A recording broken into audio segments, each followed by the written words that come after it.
to my channel, and if you're new here, then welcome. My name is Maddie, and thank you so much for clicking on this video. Today we'll be doing another Fruba Friday. This week I went back and forth on what I wanted to do. I had like 3 different ideas that I kept on toying with until finally I came to this idea because it seemed really easy and I was not prepared to do some of the ideas I had planned. So those will have to come later. But this seemed like a really fun one, so I'm going to go through the asks on my Tumblr, my Fruits Basket blog, and answer some of those live.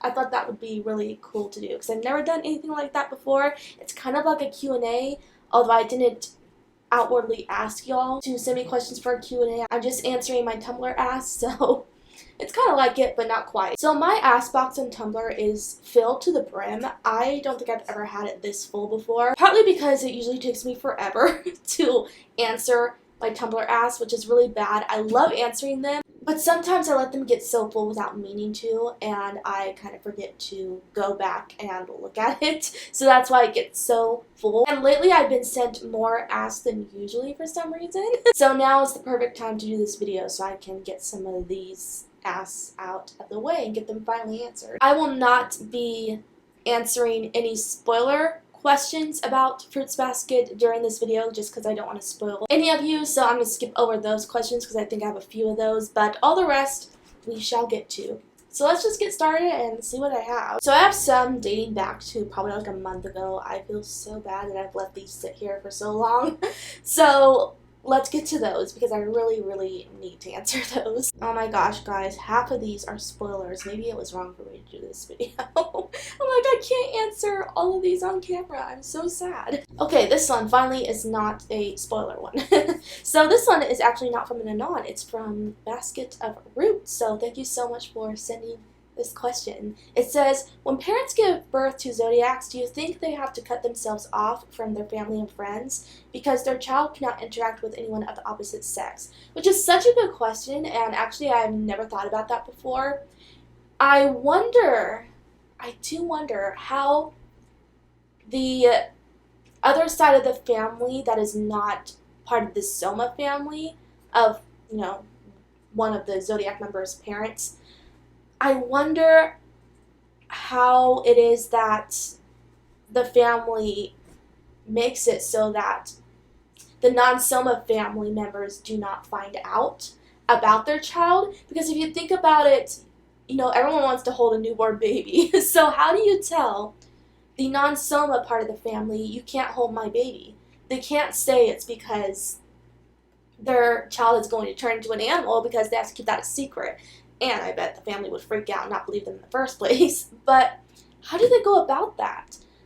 That is something to think about. The sad reality that I can come up with is that the parents probably do keep a distance from the non-Soma family just to be safe. So there might be a chance where they just keep the child away from the family. I think that would be the safest option. But if they do want to keep the family in their lives, I would say they probably just make up reasons for family members of the opposite sex of the child not to hug the child or anything. I don't know what they would come up with. Maybe they can say, you know, my child is claustrophobic. They don't like that. I mean, that's the thing that I can come up with, but it has to be such a hard scenario, and I do wonder how non-Soma family members deal with their zodiac family member that they don't know is part of the zodiac and can turn into an animal when hugged by the opposite sex, how they deal with that. That would be really interesting to know, but unfortunately we don't get that scenario in Fruits Basket, but it is something to think about. This one is from 𝑙𝑖𝑡𝑡𝑙𝑒, so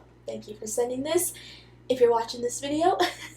And it says, in response to the butt shot, which Toru's butt shot is something I discussed in a video from 2 weeks ago. I'll link it on the screen if you want to see it. It says, another thing that was so surprising to me is that not only is that kind of frivolous shot not expected from Fruits Basket, it's not expected from Toru. She's not your typical female anime lead with a curvaceous figure and huge assets.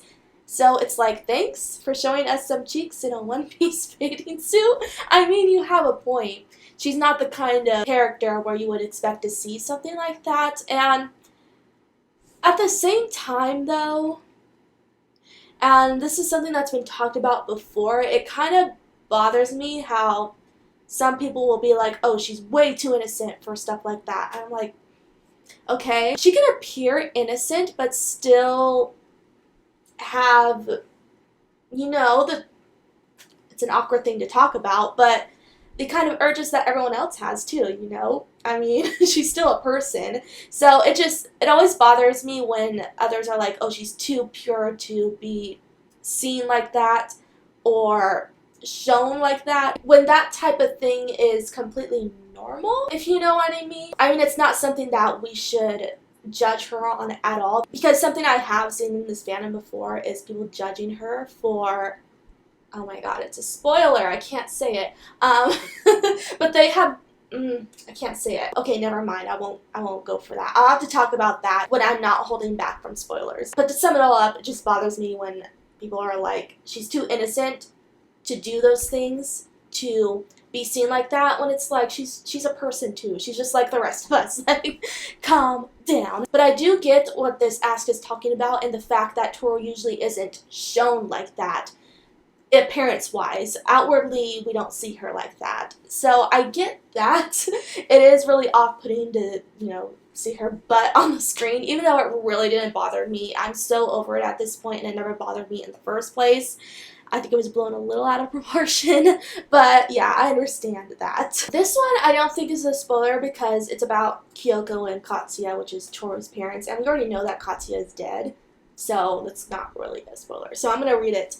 Anyway, it says, about the Kyoko post, I think something not really addressed is how young Kyoko was. She was like 15 or 16 when she met Katsuya, maybe 16, 17 when she married him. From what I can gauge, she's an older teen mom by the time she has Toru, and in her early 20s when she becomes a widow and sole parent of a small child with not a whole lot of family support. That's a lot for a young person to have on their shoulders, and the situation that Kyoko is in is sad and downright terrifying. Wow, yeah, that puts it into perspective. I mean, this girl, because she was like basically a girl, got married at 16 at the latest. Katsuya died, I think, like 3 or 4 years later. So she did become a widow in her early 20s, like my age, which is insane, probably even younger. So she's been through a lot in her young life. And then she died at like 30 years old. It's crazy. She grew up so fast. And yeah, it's pretty heartbreaking. I am not looking forward to seeing in the anime the backstory of Kyoko and Katsuya, because that is the one chapter, those 3 chapters that explain their whole backstory, that leaves me sobbing every single time. Like, sometimes I exaggerate when I say, I cried at this part. I am telling you, I'm not exaggerating. I cry buckets. The whole, 3 chapters of their backstory, because it is so freaking devastating. I hate it. I am not looking forward to seeing it in the anime, but, of course I'm going to have to watch it, but it's going to be hard. So, yeah, it's really sad, the kind of life that Kyoko had, but she turned out to be so strong later on in life as she raised Toru, so she's such a great character. I'm so sad that her fate was just so tragic. This one says, do you think Momiji likes to dress like a girl sometimes because his mother wouldn't have rejected him if he was a girl? She wouldn't cause him to transform. Oh my gosh, you guys, with these feelsy questions, I can't take it. That's a really good way to think about it. That's like a really cool observation. However, Momiji likes to dress in a German style, and I find that the German fashion style naturally tends to be kind of feminine sometimes, especially on young kids, so I think that also has to do with it. But, maybe you're right. Maybe it could be Momiji wishes he had been born a girl, so his mom wouldn't have probably rejected him because he wouldn't transform into a rabbit every time she held him. So that's a good observation to put. It could be that too. I don't really know, but something to think about. This one says, do people have issues with Haru and Rin's age gap? I mean, I can think of a lot bigger age gap relationships in the series, and Haru is the one who pushed for them to break through the friendship barrier. So this one came about because someone An anonymous ask had submitted something saying that, why do people judge Kureno and Urisa's age gap when Haru and Rin also have an age gap? Which I would not say they have an age gap at all, and it's kind of the same deal with Kureno and Arisa, which with Arisa's situation, Rin is 2? Wait, Haru's like 15 at the start of the series, and I'm pretty sure Rin is 17 at the start of the series, so that would make it 15, 16, 17, 2 or 3 years older than Haru. And so while they're still dating, she turns 18, she's 18, and he's still a minor. That situation is kind of hard, especially when 2 people have been dating when both of them were a minor. I would imagine it's kind of hard to just stop seeing each other once one person in the relationship is a legal adult now. I think that would be pretty hard. I'm pretty sure the morals would be loosened in that situation. I remember someone saying, and I think they submitted it actually through an ask when we were discussing this, that there's a certain leniency law that says if 2 people have been dating since they were both minors and one of them is now 18 or over 18 while the other is still a minor, then they're still allowed to see each other. That's actually a law I've never heard about before, but I feel like that's a law that should be in place, because I don't think it's quite fair to just expect the relationship to just break up because one person is an adult while the other is still minor when they've been dating since they were younger and for years, you know? So I think that's how I want to see Haru and Rin's situation, and I think that's how everyone sees it. I don't think anyone else sees it as a really big age gap, even though Rin is a legal adult now while Haru is still a teen. I think it's a bit different because they had been dating for so long, since they were kids, so it's a different situation. And I do agree with this ask, what they are saying. There are a lot bigger age gap relationships, that being Arisa and Kureno, and definitely Kyoko and Katsuya. Those are way bigger. So Haru and Rin's relationship is minuscule compared to those. I don't think it's a problem at all. The next one says, Kagura's boar form is admittedly really cute though. She looks so cute just sitting there with beady eyes. Oh, she does look cute. I think they said this because I had said in one post how reminded everyone that I'm not fond of Kagura at all, which I'm not, so I think a lot of you already knew that. She's not a popular character in the first place. A lot of people don't like her, but I do have to admit her animal form is so cute. She's the cutest little pig ever. I would love her if she was just in pig form, but all the other times I do not care. She's just too wild, too abusive, needs to learn how to control her emotions more for the benefit of those around her because she is so toxic to Kyo, always beating on him. I don't like it, but you know, she is cute in her animal form. This one says, Shigure looks like such a nice and cute dog in his dog form, though. I think that's meant to say form. Yeah, we're also going back to the animals now. These questions kind of went with each other. I agree. All the animals are cute. I can't think of one zodiac animal in the show that is not cute. I mean, the way they animate them is so adorable. Even, like, I don't like monkeys. I'm not really fond of monkeys. I think they're, not really pleasant looking. I think they're so uncanny to me because they're so similar to humans that it freaks me out in the way they look. But Ritsu's monkey form is so adorable. Specifically, I feel like it's so cute in the original version, the way it was animated with these big ol' eyes and just how small he looks. I think he's adorable, like the cutest monkey ever, when typically I'm not really fond of monkeys. Okay, this one actually doesn't have to do with Fruits Basket, but I guess I can answer it. I mean, it's kind of a cool question. Do you have any tattoos or plan to get any?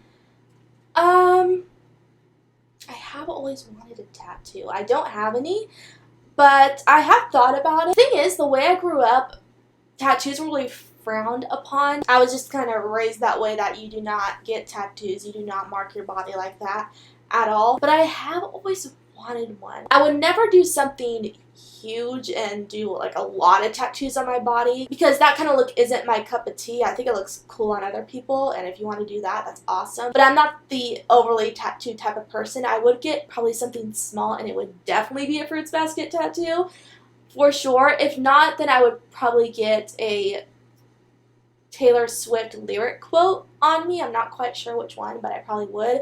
But I definitely would want a fruits basket tattoo. Probably like, to be specific, maybe one of the cats. It has to be 𝑘𝑒 related, so I'd either like get 𝑘𝑒's face tattooed on me or the cat design from either the manga or the anime somewhere. Like maybe something on my wrist or ankle, just something really small. I would totally do that. So that might happen someday. We shall see. If it does, I'll let y'all know. This one says, okay, but like Akito could never actually force 𝑘𝑒 to be in the cat room if he lost the bet, right? Like if 𝑘𝑒 decides, fuck this, I'm going to live my life, there's nothing Akito could do. I could debunk this for the reason that 𝑘𝑒 cannot defy Akito. He just can't. None of the Zodiac members can. And we'll find out the reason for that probably in 2 episodes. So pretty soon I won't have to keep the reason why a secret anymore. But just know that no one can defy him. That includes 𝑘𝑒 because he's still part of the Zodiac. So he can't say, no, I'm not going to do this, and just leave and run away from being locked up.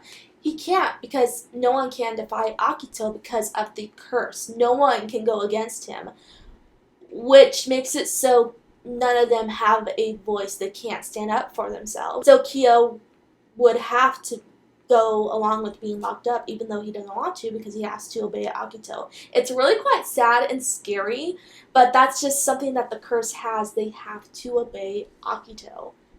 And it's so freaking sad because they can't stand up for themselves. Just these poor babies. I hate it. I hate it so much. I just wish they could defy him, but they can't, and it's so frustrating. Okay, so I'll answer one more since I don't want to make this video too long. So this one says, I'm late here, but I honestly think the 𝑘𝑒's hand looking bigger thing is more of an animation error or inconsistency than anything.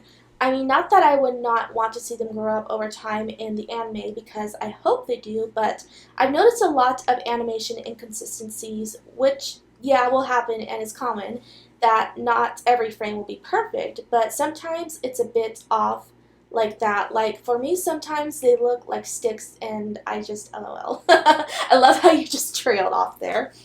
I have to disagree. I think the anime is taking every detail into consideration really well, and I do believe they are trying to gradually make it so that 𝑘𝑒 is growing, which includes his hands growing, and I think they purposely showed off his hand looking bigger in that frame so we could plainly tell, oh, his hands have gotten bigger.